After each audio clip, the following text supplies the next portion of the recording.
Hello everyone, তো দেখো আজ সকালে উঠে স্নান সেরে চলে এলাম প্রথমেই পুজোর কাজে। যেহেতু বাড়িতে আজকে ঋতু পুজো ছিল, সেহেতু অনেক জোগাড় ছিল, তাই আমি আর মা মিলে সমস্ত জোগাড়টাই করে নিলাম।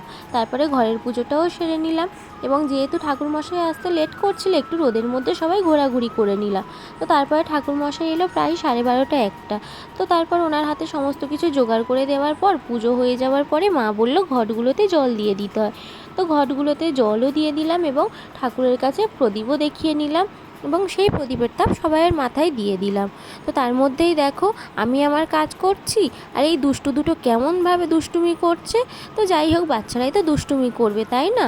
তো যেহেতু আজকের আমাদের সবাইয়ের উপোস ছিল, ভাত তো খেতে পারবো না, তো তাই মা বানিয়ে দিল পুজোর পরে গরম গরম লুচি, বাঁধাকপির তরকারি আর নতুন আলুর দম। তো তারপরে মা বললো বিকেলবেলা এই ঘটগুলোতে নাকি পুকুরে ডুবিয়ে দিতে হয়। তো তার আগে নাকি অনেক নিয়ম আছে, বরণ করতে হয়, আর অনেক কিছুই নাকি নিয়ম আছে।